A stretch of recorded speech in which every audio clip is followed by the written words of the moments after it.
에베소서 3장 7절 말씀에서 오늘은 13절까지 말씀을 읽겠습니다. 내게 주신 하나님의 은혜의 선물에 따라 그분의 권능이 효력 있게 활동함을 힘입어 내가 이 복음의 사역자가 되었노라. 그분께서 모든 성도들 중에서 가장 작은 자보다 더 작은 나에게 이 은혜를 주신 것은 헤아릴 수 없는 그리스도의 부요함을 내가 이방인들 가운데서 선포하게 하고 또 주 예수 그리스도에 의해 모든 것을 창조하신 하나님 안에 세상이 시작된 이후로 감추어져 온 이 신비에 참여하는 것이 무엇인지 모든 사람들이 보게 하려 하심이라. 그 목적은 그분께서 이제 교회를 사용하사 하늘의 처소들에 있는 정사들과 권능들에게 하나님의 갖가지 지혜를 알게 하려 하심이라. 이것은 곧 그분께서 그리스도 예수 우리 주 안에서 작정하신 영원한 목적에 따른 것이라. 그리스도 안에서 우리가 그분의 믿음을 통해 담대함을 가지며 또 확신 있게 나아감을 얻느니라. 그러므로 내가 바라노니 너희를 위한 나의 환난들로 인해 너희는 낙심하지 말라. 그것은 너희의 영광이니라. 다시 한번 기도드리겠습니다. 주님, 영광을 받으시옵소서. 오늘 이 에베소 3장 7절 이하의 그리스도의 부요를 우리에게 밝히 열어주시고 모든 인간들로 하여금 진리의 눈을 열어 그리스도의 신비에 참여하는 길을 열어주셨고 그 후 교회를 통해서 사탄의 아성인 정사와 권세들을 정복하고 우리 주님의 거룩하신 뜻이 이 지상에 성취되기까지 역사하시는 그 거룩한 경륜을 우리가 다시 한번 더듬어 보면서 주님 앞에 우리의 모든 인간적인 계획이나 소원을 하나님의 경륜과 그 경영에다가 모든 중심을 다 맞출 수 있도록 인도하여 주옵소서. 주님, 나의 계획 속에 하나님을 끌어들이는 것이 아니라 하나님의 경륜과 계획 속에 나를 포함시킴으로써 주님의 경영 속에서 남은 일생을 살도록 인도하여 주옵소서. 우리는 더욱더 이 왕국 복음의 확장을 위해서 우리 형제 자매들이 다 복음의 사역자로 쓰임받기를 원합니다. 우리 주님께서 이 말씀을 통해서 놀라우신 하나님의 영광과 능력과 풍성한 부요를 보여주시옵소서. 오늘 또 순천에 내려간 우리 이영성 형제님과 김동구 형제님을 통해서 그 호남 지역의 이 왕국 복음의 확장을 위해서 역사하시고 또 주님께서 말씀을 열어주시옵소서. 우리 주 예수 그리스도의 이름으로 기도드렸습니다. 아멘.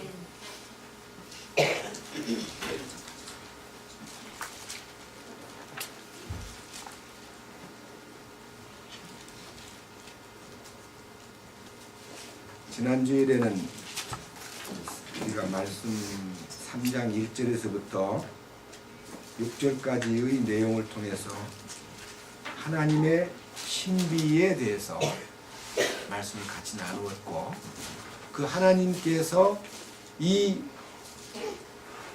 놀라운 신비를 이 땅에 열어주시기 위해서 예수 그리스도를 통해서 하나님의 신비가 열렸습니다. 그래서 그것을 두 번째 그리스도의 신비라고 불렀습니다. 그런데 그 그리스도의 신비는 이 땅에서 실현된 다음에 교회를 통해서 이 신비가 열리게 되는데 이 신비 속에는 우리가 복음의 신비, 믿음의 신비, 하나님의 성품의 신비, 왕국의 신비, 휴거의 신비, 전부가 신비입니다.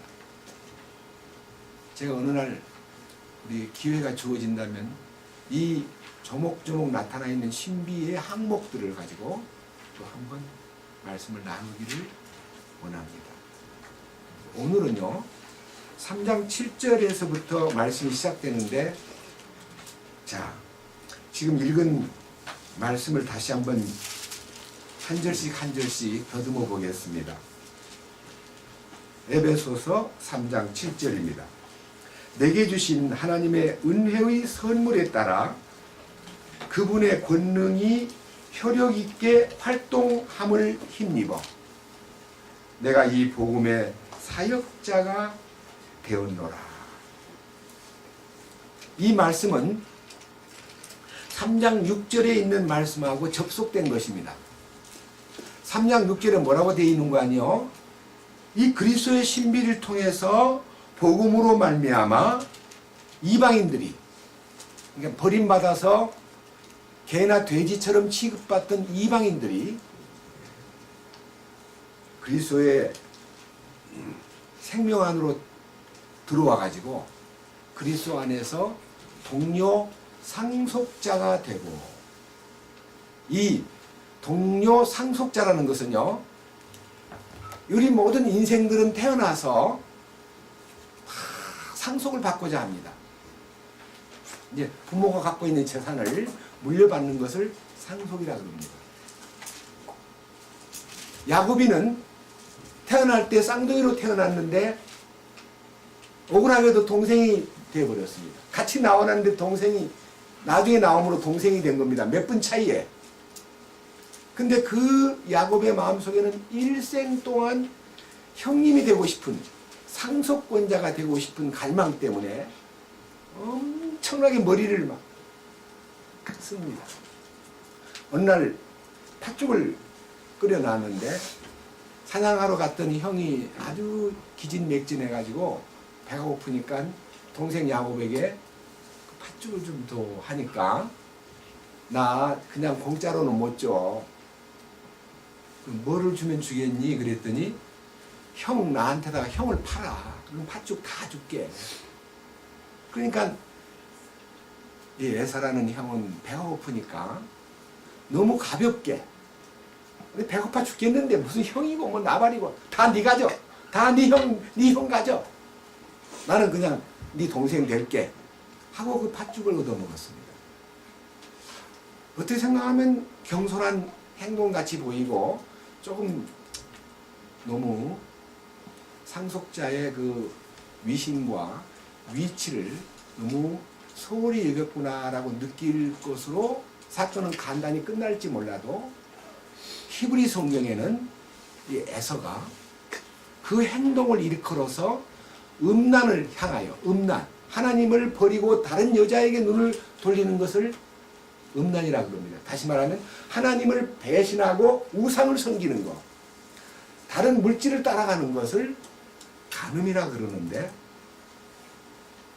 음행하는 자와 한 그릇 팥죽, 식물을 얻기 위하여 장자의 명분을 소홀히 여기고 동생한테 장자의 명분을 던져버린 에서는 망령된 자요, 그 후에 그가 회개하고 눈물을 흘려도 하나님께 응답을 받지 못했다 그랬습니다.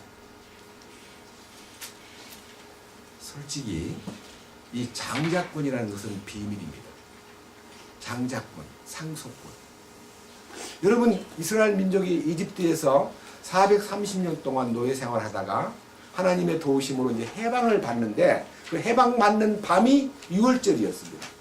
양을 잡아가지고 양의 피를 문설주에 바르고 양고기를 굽어서 아주 서서 아주 급하게 양고기를 먹고 쓴나물을 먹으면서 이제 이집트에서 탈출하는 밤이었는데, 그날 밤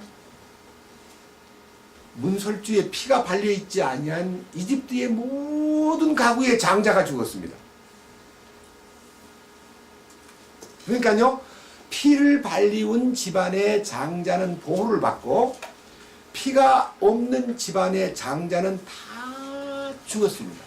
그래서 이집트의 각 가가호에 통곡이 없는 집이 없었습니다. 한쪽에서는 유월절 잔치를 하고 있고 한쪽에서는 대성통곡을 하는 밤이었습니다. 이집트의 장자가 죽었다는 말이 뭔 말입니까? 솔직히 말해서 여러분이 십자가를 알게 되면요, 세상의 상속권이 죽었다는 뜻입니다. 그리고 이제는 새로운 상속권자로 가나안 복지를 향하여 이제는 행군을 시작하는 하나의 십자 군병이 되는 것입니다. 여러분, 예수 믿는다는 것은요, 세상과의 결별을 얘기하는 겁니다. 근데 불행하게도 그냥 세상을 잡고 예수를 믿겠다고 하는 사람이 양손에 들고 이제 예수 믿는 두 마리의 토끼를 잡고자 하는 대부분의 신앙인들이 많습니다. 사실은 십자가의 능력은요, 세상에 관련된 것을 끝내는 것입니다. 상속권이 끝나는 겁니다.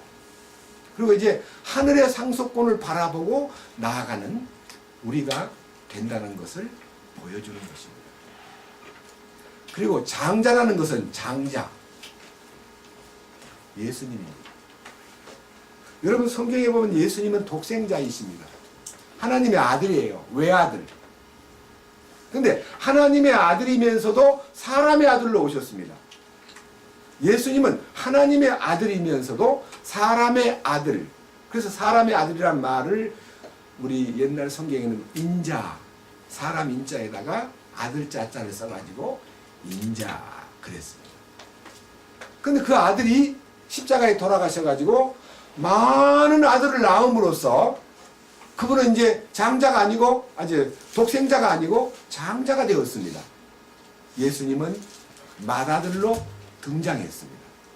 그래서 예수님이 받을 모든 상속권을 혼자 독차지하고 혼자 그것을 쥐고 있는 게 아니라 합당하게 십자가에 연합된 사람에게 그 장자권에 해당되는 상속권을 다 분배를 해주겠다는 약속을 로마서 8장 한번 보십시오. 로마서 8장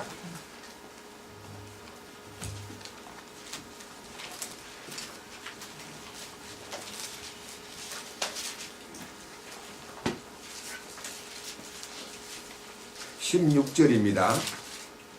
성령께서 친히 우리 영과 더불어 우리가 하나님의 자녀인 것을 증언하시나니, 자녀이면 상속자 곧 하나님의 상속자요 그리스도와 함께하는 공동 상속자니라. 그러니까요, 하나님의 상속자가 됨만 아니라 그리스도와 함께하는 공동 상속자가 되었다. 이렇게 해서 이 상속권이 모든 성도들에게 약속이 되어 있다는 것입니다. 그러면요, 에서가 왜 망령된 짓을 했냐?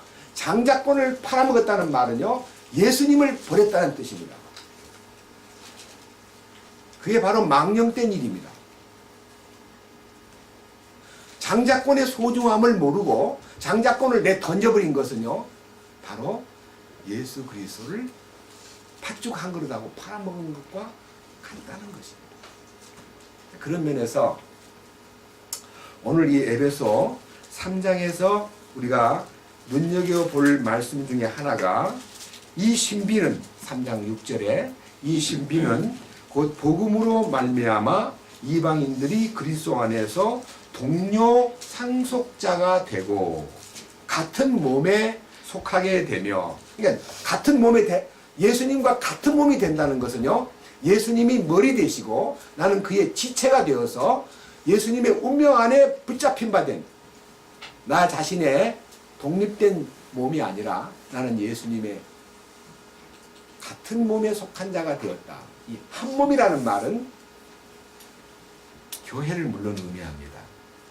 그러나 이 한 몸이라는 것은 완전히 머리에 예속된 몸이기 때문에 그 머리의 거룩이 몸 안에 흐르고 머리의 모든 지혜와 지식과 그리스도의 부요가 그 몸 안에 공급이 되는 것입니다. 밑에 이제 마지막 얘기가 그의 약속에 참여하는 자가 된다는 것이라. 이 약속에 참여한다는 말은 하나님의 약속은 엄청난 신비에 속한 것입니다. 그런데 사도 바울이 이렇게 말합니다. 7절에서 내게 주신 하나님의 은혜의 선물에 따라. 그러니까요, 이 사도 바울은 모든 것이 하나님의 은혜요, 하나님이 내게 주신 선물임을 믿었을 때에 사실은 믿음도 선물이고 구원도 선물이고 성령도 선물이고 성경에 보면 전부 다 선물이라고 그랬습니다. 그리고 우리가 살아가는 동안에 주님의 교회 가운데서 나 자신을 드리기 위해서 받은 여러 가지 사역의 은사들도 선물이라고 그랬습니다. 이 받은 선물을 가지고 바로 이 복음의 공급자가 되는 거예요. 밑에 한번 보십시오. 8절. 그분께서 모든 성도들 중에서 가장 작은 자보다 더 작은 나에게 이 은혜를 주신 것은 헤아릴 수 없는 그리스도의 부요함을 내가 이방인들 가운데 선포하게 하고, 여기에 놀라운 얘기는요, 헤아릴 수 없는 그리스도의 부요에 대해서 저는 이제 이 주일 마치고 나면요, 주일날 월요일 아침 새벽에 주일날 설교를 제가 듣습니다. 듣고 나서 성경을 딱 보면요, 말씀이 그리스도의 부요함이 다음 주에 주님께서 공급해 주실 내용이겠구나 하고 매우 흥분된 마음으로 그리스도의 부요에 대해서 헤아리기 시작합니다. 너무 놀라운 그리스도의 부요가 헤아릴 수 없이 많습니다.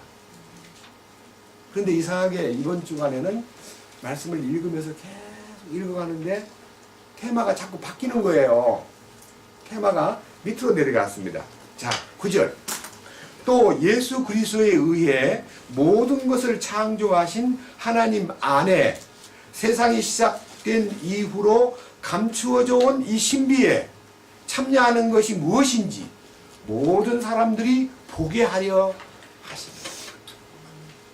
여러분, 하나님의 신비가 그리스도를 통해서 이 세상에 나타났는데 이 나타난 신비를 교회에다 맡겨가지고 교회를 통해서 이 신비가 복음으로, 믿음으로, 하나님의 거룩하신 성품으로, 왕국의 통치권으로, 그리고 놀랍게도 휴거로 이 신비가 응축이 되어 있으면 응축 엑기스처럼 이렇게 엮어져 있는데, 여러분들이 지난날 신앙생활 해오면서 솔직히 말해서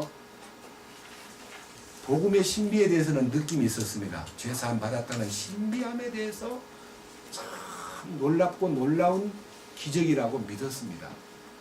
그러나 복음의 신비를 소유한 사람들이 뒤를 이어서 믿음의 신비를 반쪽밖에 모르는 거예요. 믿음에서 믿음까지인데 믿음에서만 알았지 믿음까지를 모름으로써 영의 구원은 받았다고 큰 소리를 치고 있지만 내적 변화가 없음으로써 막 뒹굴고 사는 거예요. 신비가 아니야.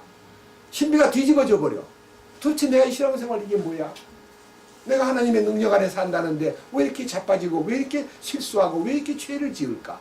왜 이렇게 답답할까?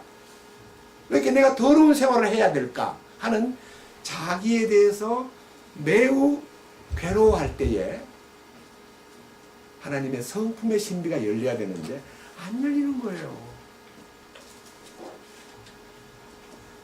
그래서 이렇게 이제 가르칩니다. 빌립보서 2장 5절에 너희 안에 이 마음을 품으라. 곧 예수 그리스도의 마음이니 예수님의 마음을 품어야 됩니다. 예수님의 마음을 품고 살아야 됩니다 하고 가르치는데 마음 품어집니까? 내 마음이 있는데. 내 마음이 내 마음 속에서 이런 말 하잖아. 내 마음대로 안 돼. 예수님 마음을 품으려고 해도 작심삼일이에요. 그래서 십자가의 능력이 나타나서 나의 아담 안에 있는 옛 성품을 제거하고 하나님의 신성한 생명과 성품이 주어짐으로써 거기서 변화가 시작되는 거예요. 우리로 하여금 이 감추어져 온 이 신비에 참여하는 것이 무엇인지 다른 사람에게 보여줘야 돼요. 모든 사람들에게 보여줄 책임이 있는 거예요. 그러니까 여러분, 지금 이 가운데 와서 왕국복음을 알았다는 사람들이 왕의 통치가 무엇인지, 하나님의 성품에 참여한 사람이 어떻게 변화되었는지를 우리 이웃 사람들에게, 나의 가까운 친척들에게, 나의 부모님과 자식들에게 보여줄 책임이 있는 거예요.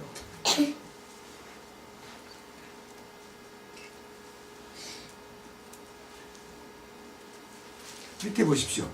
10절. 그 목적이 있는 거예요. 목적.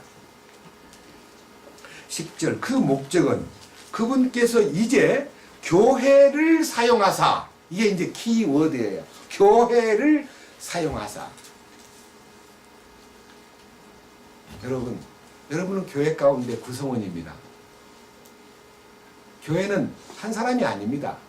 그리스도 안에 있는 세 사람이 돼 우리 모두가 다 몸된 교회의 세포가 돼가지고 그 안에 구성체가 되었습니다. 그런데 이 교회를 사용하사 하늘의 처소들에 있는 정사들과 권능들에게 하나님의 각가지 지혜를 알게 하려 하심이라. 이 말씀이요, 굉장히 중요한 말씀이라고 저에게 열어주심으로써 저는 지난 수요일부터 계속 이 10절에다가 초점을 맞추고 기도해 왔습니다. 교회를 사용하사 하늘의 처소들에 있는 정사들과 권능들에게 하나님의 각가지 지혜를 알게 하려 하심이라 하는 이 10절 말씀을 놓고 계속 기도하는 동안에 제가 이미 이 에베소 1장과 2장에서 이렇게 스쳐 지나왔던 중요한 내용, 오늘 또 이 부분에 대해서 깊이 한번 생각해 보겠습니다. 이게 하늘의 처소들에 있는 정사들과 권능들이라는 단어를 이렇게 하늘의 처소들에 있는 정사들과 권능들, 이 단어가요, 성경에서 어디에 나오느냐 하면 여러 군데 나오는데, 이 단어가 차지하는 이 하늘의 처소라는 단어가 들이며 들. 저는 이 말씀을 놓고 수, 목, 금, 토, 오늘 새벽까지요. 오늘 새벽에도 아침 5시 반에 일어나가지고 8시 반이 넘을 때까지요. 제가 말씀 앞에 딱 붙잡혀 있으니까 집사람 문 이렇게 열어보고 한 말도 안 하고. 왜냐면 시간이 몇 시인데 지금 그러고 있어요 라고 해야 되는데 아는 거예요. 아, 네 붙잡혀 있구나. 그래서 제가 주님 감사합니다. 너무너무 감사한 마음으로 여기 왔습니다. 자, 우선요 한 장 넘겨보세요. 에베소서 1장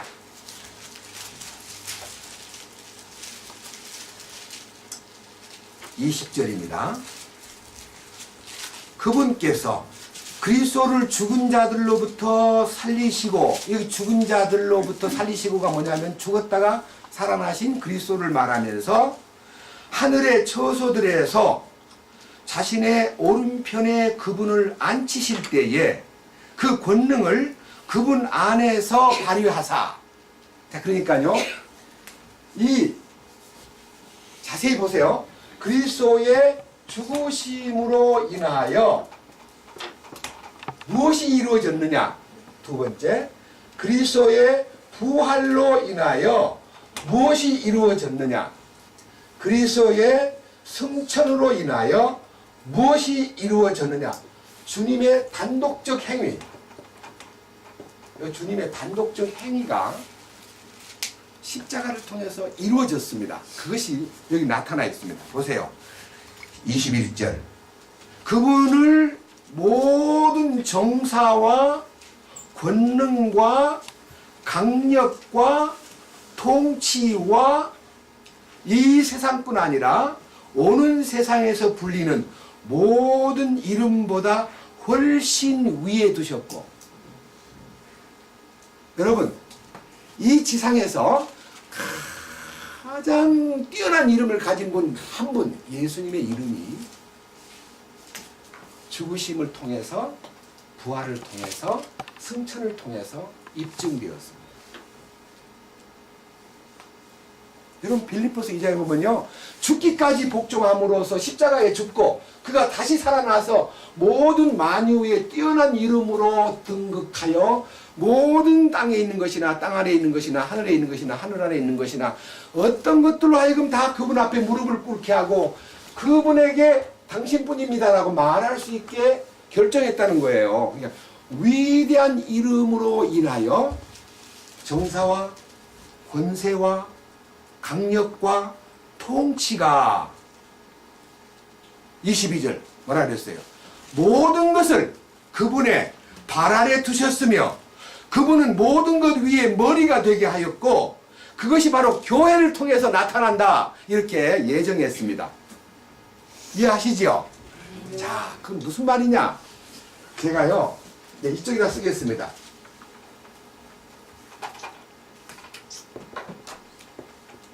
그리스도의 단독 행위가 이제 공동으로 나타납니다.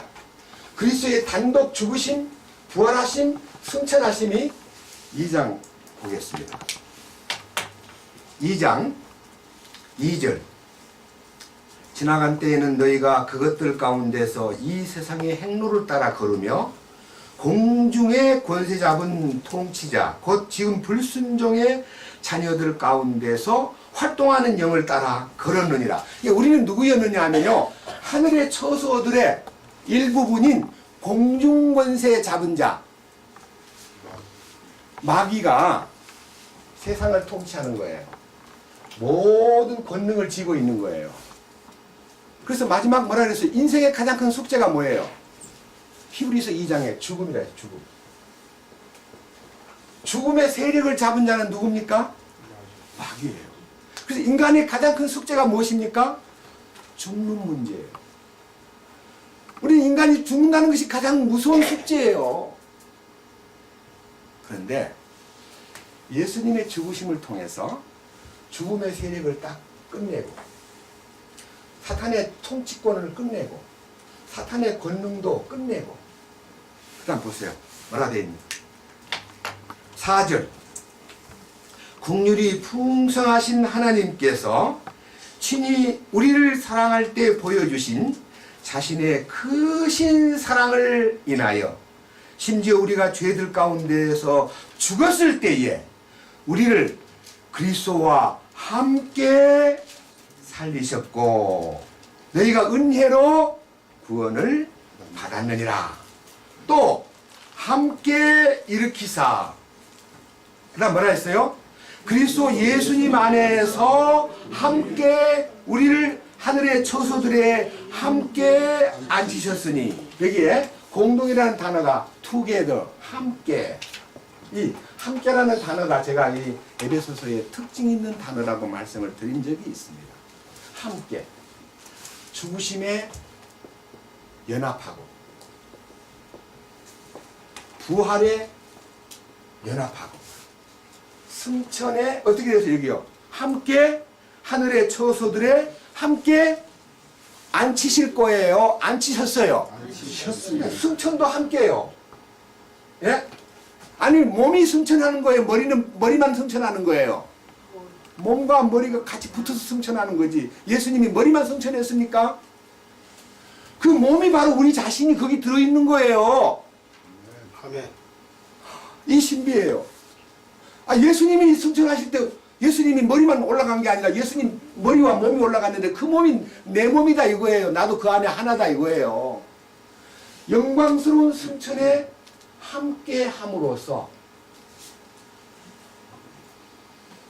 이 일이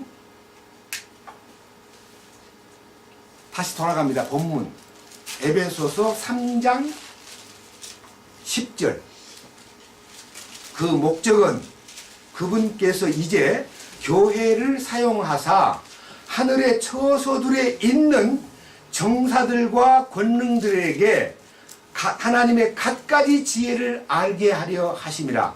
그러니까 여기서 표현한 것은요, 하나님의 처소들에 있는 하늘의 처소들에 있는 정사들과 권능들에게 하나님의 온갖 지혜를 알게 하려 함이니라는 말을요, 우리가 생각할 때 뭘 얘기하는가 잘 몰라요. 그냥 이해가 잘 안 돼요. 그런데 이 부분을 우리가 참으로 우리 것을 만들기 위해서는요, 똑같은 옥중서신 중에서 골로새서를 보면요, 요 그리스도의 신비에 대한 것과 이 함께 하늘의 처소들의 안침받은 일로 인하여 이 정사들과 권능들이 어떻게 붕괴되었는가를 십자가로 붕괴된 사건이 보입니다. 자, 골로새 2장 넘겨보십시오.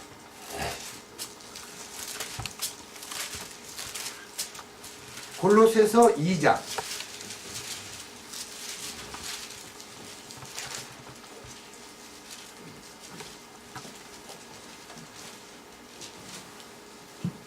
10절입니다. 또 너희는 모든 정사와 권능의 머리이신 그분 안에서, 자 보세요, 모든 정사와 권능의 머리라는 말은요, 사실은 사탄이 공중권세 잡은 자로서 세상을 지배하고 있지만 또 세상에 내려가 보니까 별별 머리들이 많아요. 나라마다 대통령이 있고 왕이 있고 총리가 있고 다 정사를 잡은 권세자들이 수두룩해요. 세계 지금 200개가 넘는 나라가 있습니다.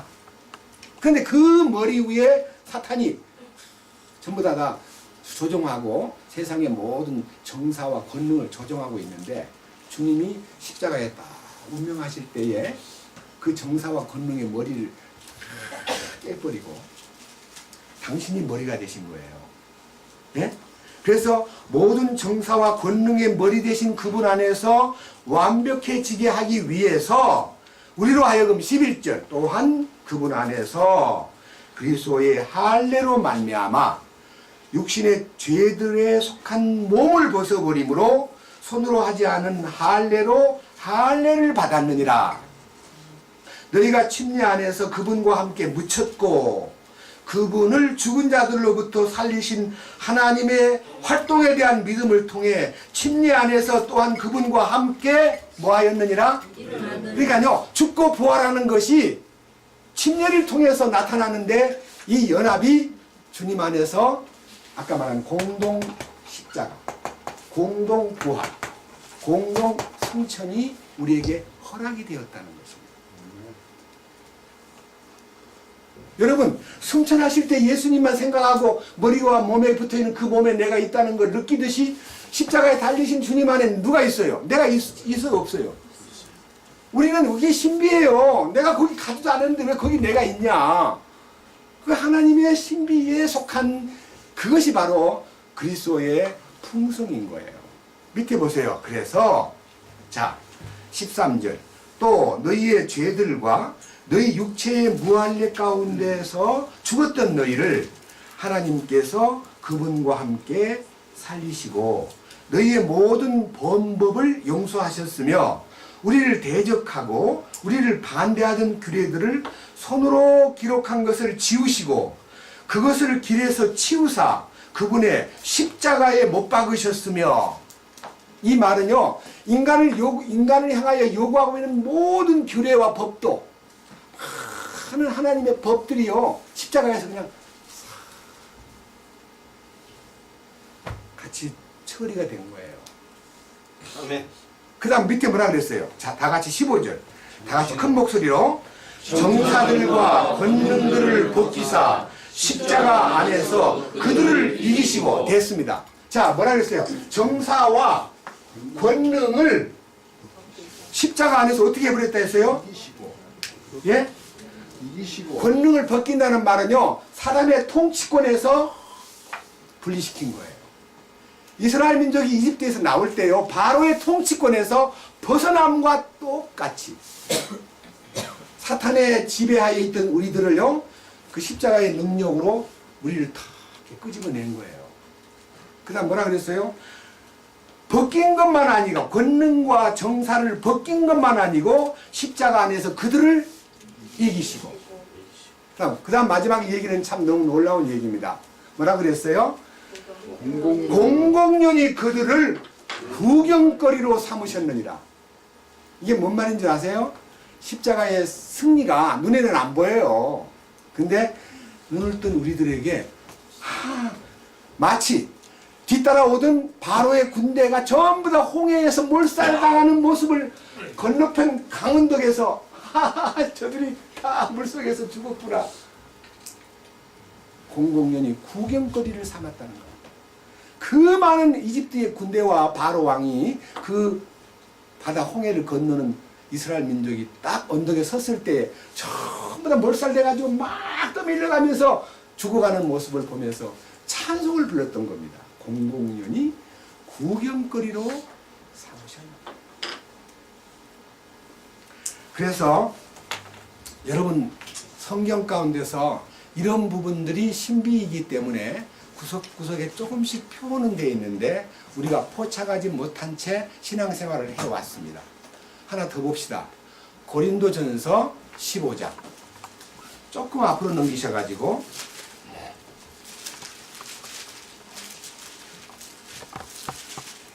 고린도전서 15장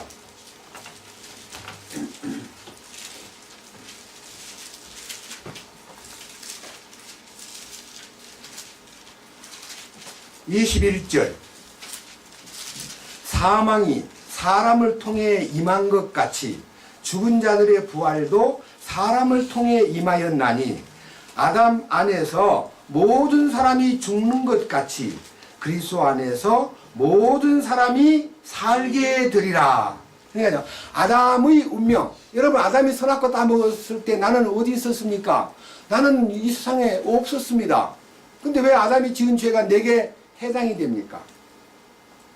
사실은요, 아담이 선과 악을 알게 하는 나무 열매를 따먹는 순간 나는 그 아담 안에 있었습니다. 맞아요? 안 맞아요? 성경 여러 번 그러잖아요. 레위가 10분의 1을 받아먹고 있으나 아브라함이 멜기세덱에게 10분의 1을 바칠 때에 레위는 아담의 허리에 있었느니라 그렇게 나와 있잖아요. 우리는 아담이 선악과 따먹을 때 아담 안에 있었던 거예요. 그러니까 우리가 죽어버리죠. 같이. 그런데 이것은 그림자입니다. 아담 안에 다 죽어가는 인생이 그리스도 안으로만 들어오면 어떻게 돼요? 살게 되리라. 네, 사는 길은 그리스도 안으로만 들어오면 돼요. 자, 여기에요. 약속이 있습니다. 자, 23절. 그러나 각 사람이 자기 차례대로 되리니 먼저는 첫 열매인 그리스도요 그 다음은 그리스도께서 오실 때에 그분께 속한 사람들이라. 그분께 속한 자라는 말은요, 여러분 그분께 속했다는 말은요, 그분과 하나 된 사람들, 그분의 몸에 붙은 사람들만 부활에 참여하고 영광스러운 승천에 함께한다, 그런 뜻입니다. 그 때가 어느 때냐면요, 이 때가 24절 그때입니다. 그때 뭐가 옵니까? 끝이 옵니다. 그리스도 오시면 끝이지요. 그때가 끝이 오리니 곧 그분께서 모든 치리와 모든 권세와 권능을 물리치시고, 그러니까 땅에 있는 권세와 모든 정권이 내놓으라 하던 전부 다 이 점유하고 있는 국가와 모든 경영을요, 그가 오실 때 다 내놓는 거예요. 여기 나타나 있잖아요. 땅에 있는 모든 치리와 모든 권세와 권능을 물리치시고 왕국을 하나님 곧 아버지께 넘겨드리실 때라. 왕국을 넘겨드리는 시기예요. 이 말씀 이해하시겠어요? 세상에 불법으로 점유한 모든 소유권을요, 예수님이 딱 오시면 그냥 임자 앞에 불법으로 점유한 것에 대한 부끄러움을 느끼면서요, 왕국이든 소유권이든 다 이렇게 내놓습니다. 전혀 다툼의 여지가 없이 그분 앞에 다 내놓습니다. 하나 더 보고 다시 말씀을 이어보겠습니다. 요한계시록을 보겠습니다. 요한계시록 11장입니다.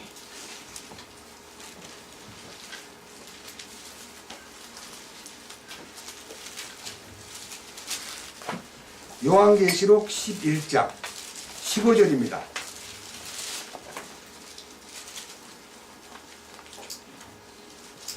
일곱째 천사가 나팔을 불매. 이 나팔이 마지막 나팔이잖아요. 예? 하늘에 큰 음성들이 있어 이르되 이 세상의 왕국들이 우리 주와 그분의 그리스도의 왕국들이 되었고 그분께서 영원 무궁토록 통치하시리로다 하니. 이것은요, 세상의 모든 왕국들이요, 다니엘 2장에 기록된 말씀대로 다 파괴되어 버립니다. 다 파괴하고 주님이 다시 시작하는 것이죠. 그걸 인수인계 해가지고 그걸 가지고 우리를, 예를 들면 뭐 중앙청이 지금 그대로 살아있어가지고 우리가 나중에 중앙청 가서 근무하는 거 아닙니다. 전부 다 쓸어버리고요, 주님이 다시 세우십니다. 주님이 세우신 왕국은 인간이 살고 있는 이 물질 세계에서의 이 더럽게 짝이 없는, 더럽게 막 쌓여있는 모든 것들을요, 다 제거시켜버립니다. 요한계시록에 새 예루살렘은 속된 것이나 거짓말을 한 것이나 모든 악한 종류 것은 하나도 들어올 수가 없다 그랬습니다. 여러분 혹시요, 요즘에 이 암흑의 총리 후보자가 굉장히 결백하고 아주 참 큰 소리 치던 사람인 줄로 알았는데, 내막을 들춰보니 막 과거가 너무 지저분하고 더러운 것 때문에 이게 보통 문제가 아니에요. 또 이번 총리가 안 되고 나라가 또 시끄러워지지 않겠나 하는 걱정이 될 만큼 저는 그냥 유심히 안 듣고 지나가다가 보니까 저 양반 굉장히 오뚜기처럼 당당하게 보였는데 막 돈 문제로 또 뭐 여러 가지 뭐 병역 문제로 뭐 인간관계에서 어떻게 다 그렇게 드러나요? 하나님 앞에 가면 그렇게 드러나는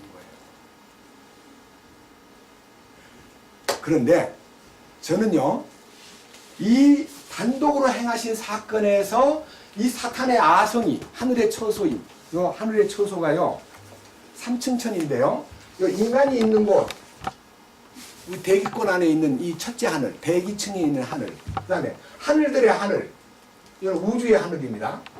그 다음에 셋째 하늘, 여기 하늘입니다. 근데 셋째 하늘 가장 중심에 하나님의 하늘의 처소가 있는데요, 그 사이에 사탄이 버티고 있는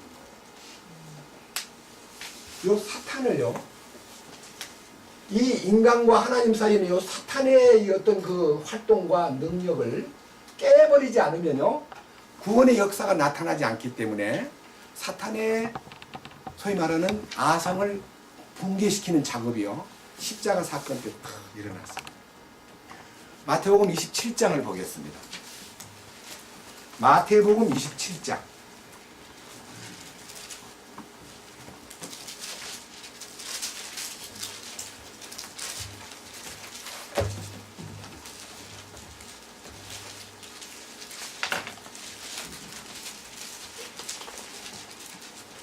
(50절입니다) 예수님께서 다시 큰 소리로 외치시고 숨을 거두시니라. 이에 보라, 성전의 휘장이 위에서 아래까지 둘로 찢어지고, 자, 이게요, 성전의 휘장이 갈라짐은 지성소가 열리는 것이요, 지성소가 열림은 예수 그리스도의 죽으심에 연합한 사람들에게 지성소로 안내해주는 예수님의 피를 힘입어 지성소에 들어갈 담력을 얻게 했다고 하는 히브리서 10장 19절의 말씀이 성취되기 위해서 성소의, 지성소와 성부 사이의 휘장이 쫙 갈라져 버렸습니다. 이것이요, 하늘문이 열린 거예요. 그 다음 밑에 보세요. 뭐라고 되어 있는가?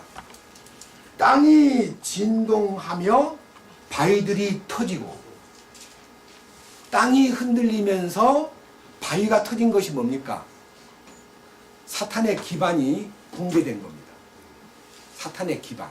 사탄은요, 우주 가운데 딴 데보다도요, 이 지구에 가장 관심을 두고 있는 거예요. 왜? 거기 사람이 있기 때문에. 사람은 이 땅에 서 있습니다. 땅에서 모든 일을 일구고 집 짓고 거기서 삽니다. 근데 땅은 원래 하나님 건데 사탄이 딱 차지해가지고 인간들을 불법으로 점유한 땅에서 모든 악한 일, 모든 악한 문화를 꾸며가게 만들었습니다. 근데 주님 십자가에서 운명하시는 순간에 땅이 어떻게 됐어요? 진동하면서 바위가 터져버렸습니다. 그 다음에 52절에 무덤이 열립니다. 무덤이 열리는 게 뭡니까? 부활을 보여준 거예요. 주님이 죽을 때 부활이 나타나는 거 벌써. 주님의 운명과 동시에 부활이 구약의 성도들 중에 일부가 다 살아나는 거예요. 무덤이 열리면서 성도들이 잠든 성도들의 많은 몸이 일어나 부활이요. 주님 죽으심을 통해서 부활이 나타났습니다. 사실은 여러분 한번 보십시오. 홍수가 막 내릴 때, 노아 홍수가 내릴 때 사람들 다 죽어가고 있죠? 있죠? 근데 안 죽고 떠 있는 사람이 누굽니까? 방주 안에 있는 노아의 8식구입니다. 그게 뭔 말이에요? 8식구가 부활을 나타내는 거예요. 베드로후서의 1장에 부활이라 그러지 않았어요. 그러니까요, 심판의 물결에서 다 죽어가고 있는데 한쪽에서는 그 물에 떠가지고 부활을 나타내는 노아 방주가 있었듯이 주님의 죽으심이 사탄의 정벌이고 사탄의 끝장이지만은요, 그동안에 잠든 성도 가운데 일부를요 부활시켜가지고 그 다음 어디로 가 있냐면요 53절 그 부활한 성도들이 일어나가지고 그분의 부활 뒤에 그분의 부활 예수님이 부활한 후에 무덤 밖으로 나와서 어떻게 됐어요? 거룩한 도시로 들어가 많은 사람들에게 보이니라 부활을 보여준 거예요. 부활한 성도들이. 그래서 이 단독으로 주님의 죽으심 속에서 이루어진 사탄의 아성이 무너졌기 때문에 우리들에게 사탄의 아성이 무너진 것을 알려주면서 너희들은요 이렇게만 하면 사탄을 이길 수가 있다. 여러분 사탄을 어떻게 하면 이길 수 있습니까? 에베소서 6장 보겠습니다. 에베소서 6장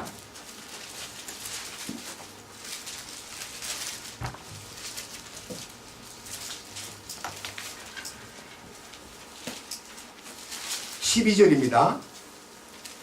우리는 살과 피와 맞붙어 싸우지 아니하고 정사들과 권능들과 이 세상 어두움의 치리자들과 높은 처소들에 있는 영적 사악함과 맞붙어 싸우느니라.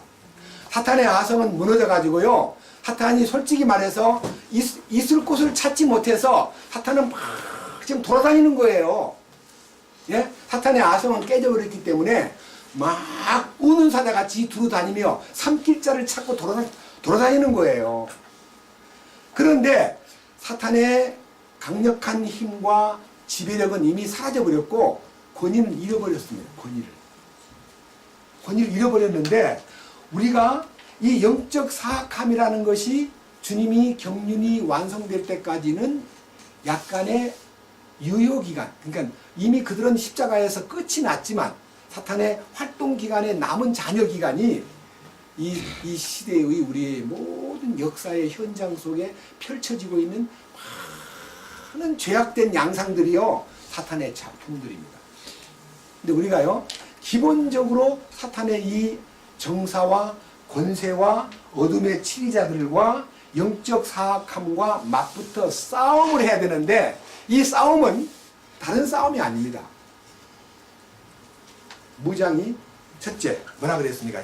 14절 그런즉 서서 진리로 너희 허리를 동여 매고 이건 진리의 허리띠를 매고 그 다음에 둘째 뭡니까?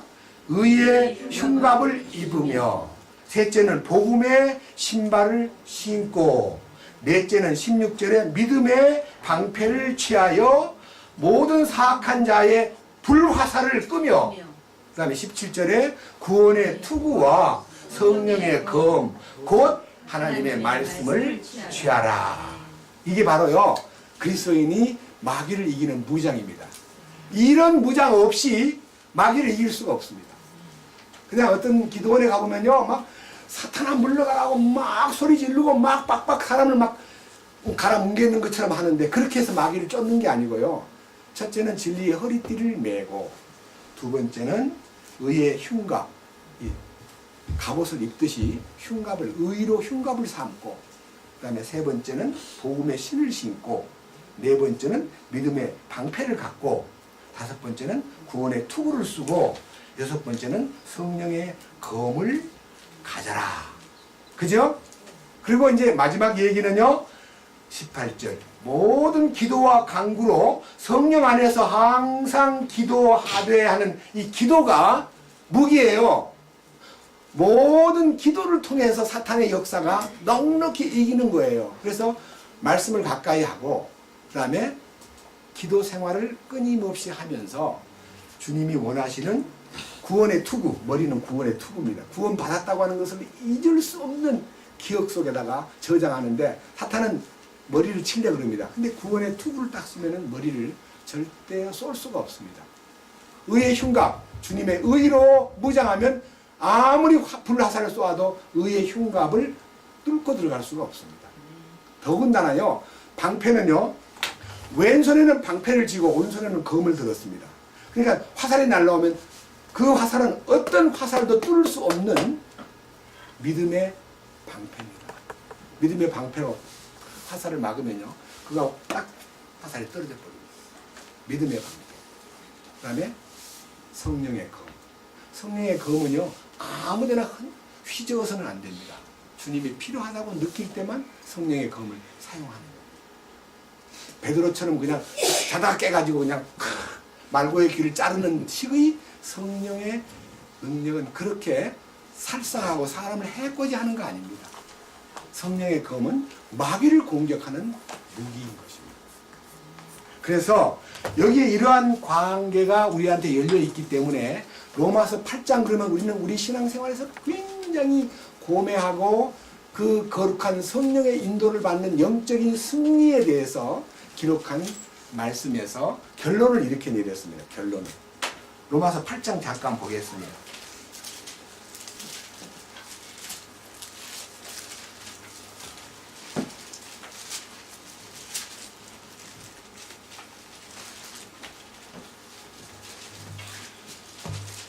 로마서 8장 33절입니다. 누가 하나님께서 선택하신 자들을 무슨 일로 고소하리요? 의롭다 하신 분은 하나님이시니 누가 정죄하리요?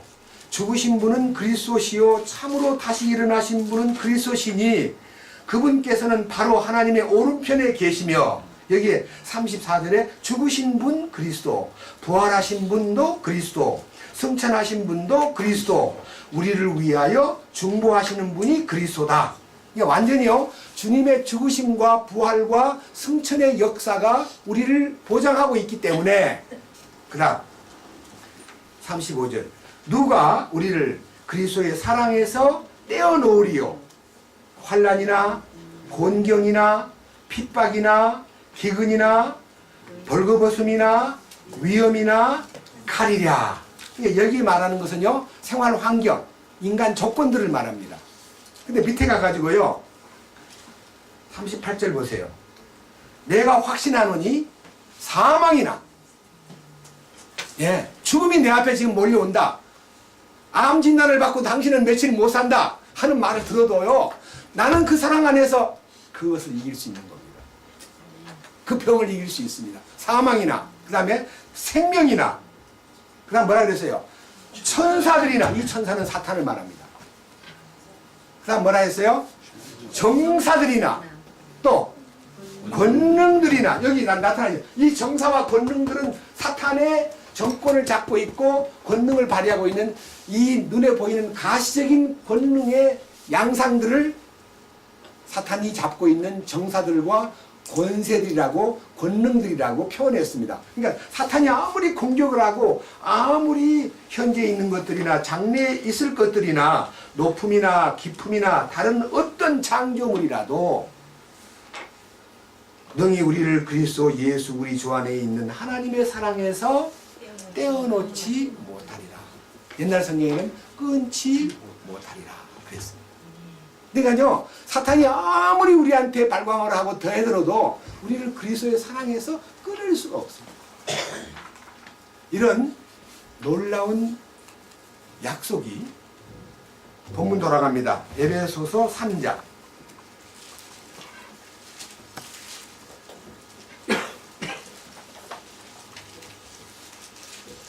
10절입니다.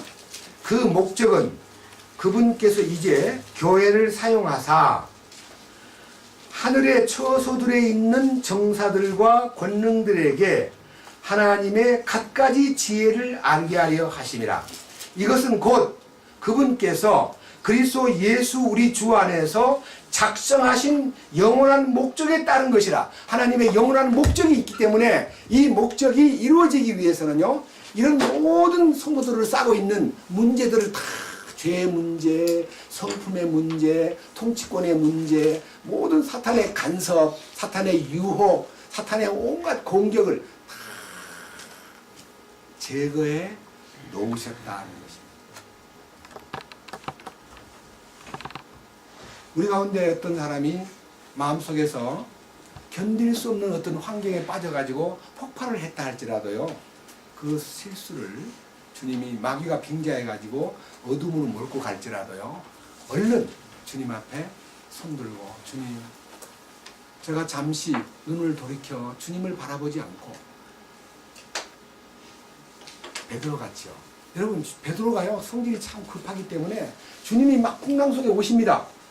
와, 첫째는 유령인 줄 알고 유령이다 그랬는데 우리 주님이 나야 안심해, 두려워하지 말아라. 그러니까 베드로가 막 주시어든 나를 무리로 오라 하세요 하고 물로 뛰어든 거예요. 물로 걸어가다가 뭘 봤냐? 주님만 바라보면 아무 문제 없이 갈 수 있는데 뭘 봤냐? 파도를 본 거예요. 풍랑을. 풍랑을 보는 순간에 푹 빠져버렸습니다. 그래가지고 그 헤엄 잘 치던 사람이 큰 광풍에 그냥 물에 잠기니까요, 아우성을 주야 살려주십시오. 주님이 가셔가지고 왜 의심하였느냐? 손잡아서 그를 데리고 배 위로 올라갔습니다. 그렇습니다. 우리는 주님을 바라보지 않고 환경을 바라보고 사람을 보면 맞아요. 그때 주님이 네 나 안 보다가 빠졌어, 그러니까 넌 죽어야 돼 하고 주님이 팽개쳐버렸다면은 우리에게 희망이 없지만요, 주님 바라보던 베드로가 주님 안 바라보고 풍랑을 보는 순간에 빠졌는데, 그 빠진 베드로가 부끄러운 모습으로 주님 앞에 아우성을 쳤지만 주님이 손을 딱 잡아가지고 그를 다시 배로 끌고 올라갔습니다. 그 배는 교회를 얘기합니다. 네, 우리가 우리의 교제 가운데 주님이 보호하시기 위해서 밑에 한번 보십시오. 12절 그리스도 안에서 우리가 그분의 믿음을 통해, 믿음의 신비는 그분의 믿음입니다. 내 믿음이 아닙니다. 그분의 믿음을 통해 어떻게 됩니까? 담대함을 가짐. 믿음은 담대함을 갖게 만듭니다. 근데 그분의 믿음이 나를 담대하게 만드는 거예요. 그리고 뭐라 그랬어요? 그 다음에 같이 해봅시다. 뭐라 그랬어요? 확신 있게 나아감을 얻느니라. 옛날 성경에는 당당하게 전진한다는 말로 표현했습니다. 당당하게, 확신 있게 나아간다. 조금도 주저하지 말고 믿음으로 나가라. 그렇게 말씀하셨습니다. 그런데요, 이 마지막 13절을 읽으면요, 가슴이 찡해 옵니다. 뭐라 그랬습니까? 그러므로 내가 바라노니 너희를 위한 나의 환난들로 인해 너희는 낙심하지 말라. 그것은 너희의 영광이니라. 사도 바울이 지금 감옥에 있습니다. 말로 다 할 수 없이, 더군다나 이스라엘 땅 근방의 감옥에 있으면 찾아가보기라도 했지. 로마라는 먼 제국주의의 본부에 있는 가장 정치범들을 다루는 깊은 감옥에 들어있기 때문에 아무도 찾아갈 수 없을 만큼 어려운데도 사도 바울은 나 찾아오라고 말하지 않고 나 이렇게 환난 당하는 것 가지고 낙심하지. 이것은 너희의 영광이다. 여러분, 환난 당하는 성도들이 그 환난을 기쁘게 통과했습니다. 우리는 조그마한 환난이 있어도 곧잘 근심하고 곧잘 낙심하는데, 여러분, 어떤 환난과 핍박이 와도 그것이 고난은 영광을, 그와 함께 영광을 받기 위해서 고난을 받으면 그 고난이 영광을 더해주는 면류관의 또 다른 보탬이 되는 것입니다.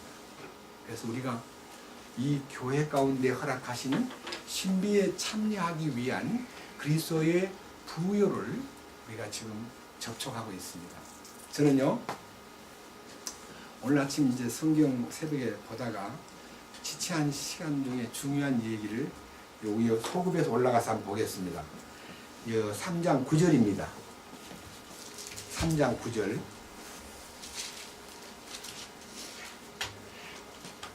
또 예수 그리스도에 의해 모든 것을 창조하신 하나님 안에 세상이 시작된 이후로 감추어져 온 이 신비에 참여하는 것이 무엇인지 모든 사람들이 보게 하려 함이라 하는데요. 이 하나님 안에 감추어져 있는 이 신비가 8절에서는 그리스도의 헤아릴 수 없는 그리스도의 부요함이라고 말했습니다. 근데 저는요, 이 그리스도의 부요함 속에서 아주 간단한 얘기 하고 마치겠습니다. 첫째, 그리스도의 부요는 어디에 존재하는가 하는 겁니다. 시편 104편을 하나 보겠습니다. 시편 104편.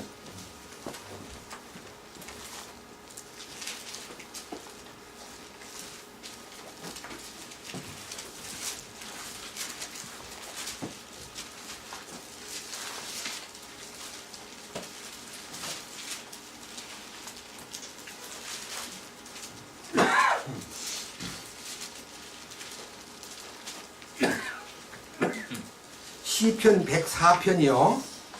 하나님이 경영하시는 이 지구의 아름다움과 다양성, 너무너무 지구를 만드셔 놓고 그것을 경영하시는 주님이, 자, 읽어보겠습니다. 우선요, 5절부터입니다.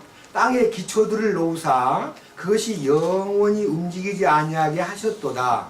주께서 옷으로 덮는 것 같이 기품으로 땅을 덮으심에 물들이 산들 위로 섰으나 주의 꾸짖으심에 그것들이 도망하고 주의 천둥 소리에 그것들이 서둘러 물러갔나이다.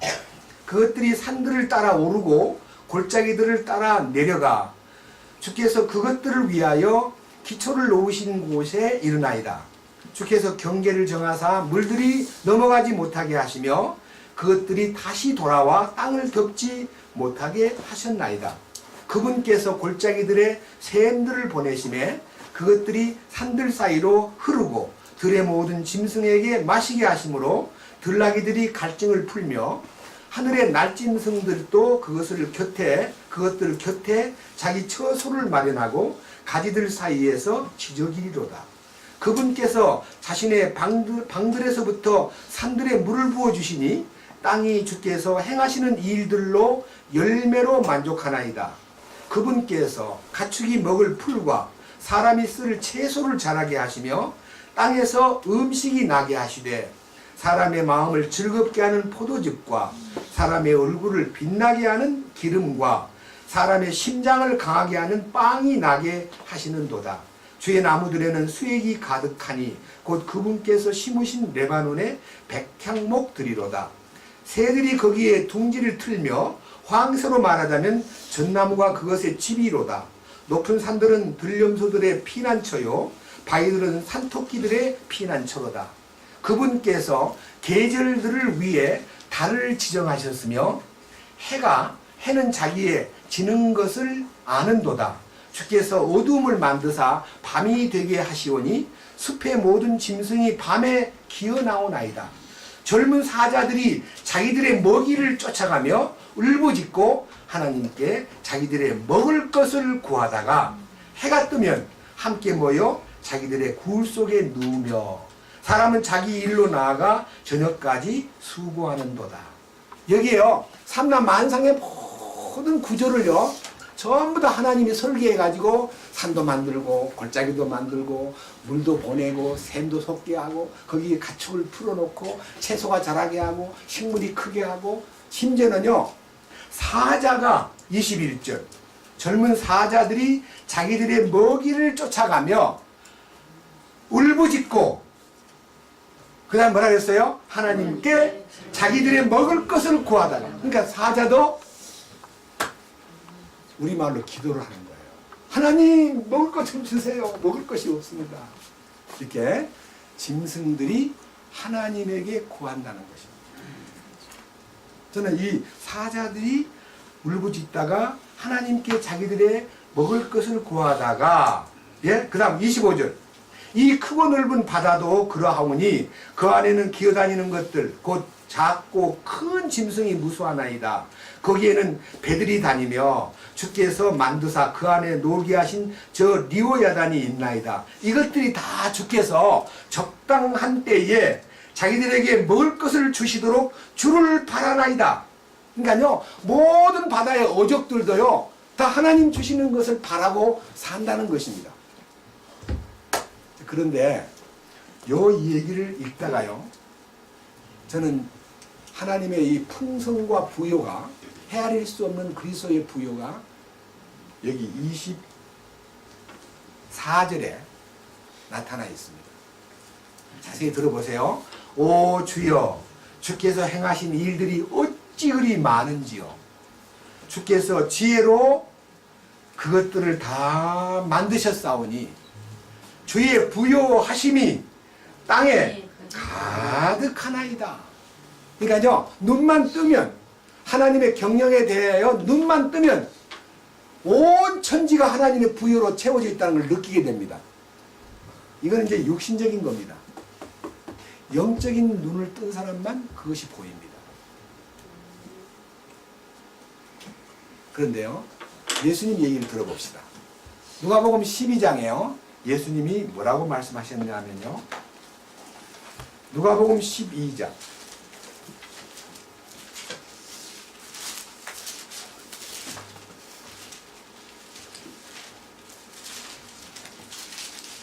22절입니다.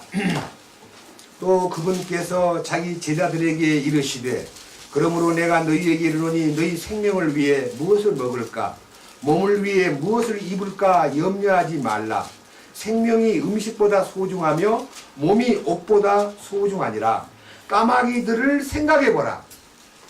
그것들은 씨 뿌리지도 아니하고 거두지도 아니하며 창고나 곡간도 갖고 있지 아니하되 하나님께서 그것들을 먹이시나니 하물며 너희는 그 날짐승들보다 얼마나 더 나으냐. 여기에 까마귀를 생각해보라 그랬습니다.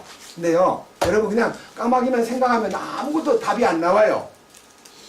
근데 성경에 까마귀를 먹이시는 하나님을 생각하면 답이 나오는 거예요. 제가요, 이 까마귀들을 생각해보라는 말씀을 읽다가요, 아까 사자도 먹이시고 바다의 어족들도 다 때를 따라 먹이시는 하나님, 그 당신의 부요가 땅에 철철 넘치고 있는데 왜 우리는 구원받았다 그러면서도 주님의 부요 속에서 만족하지 못하고 사는가? 욥기 38장 보겠습니다. 욥기, 시편 바로 앞에 욥기입니다.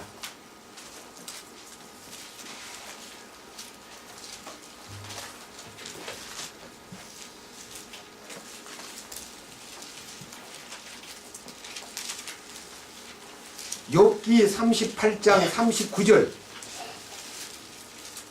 하나님께서 욥에게 묻습니다. 욥아, 네가 사자를 위해 먹이를 사냥하겠느냐? 하나님이야, 네가 사자들을 위해서 먹이를 공급할 수 있겠느냐? 혹은 젊은 사자들의 식욕을 채워주겠느냐? 그것들이 굴에서 웅크리고 숨는 곳에서 숨어 기다릴 때에 그리 하겠느냐?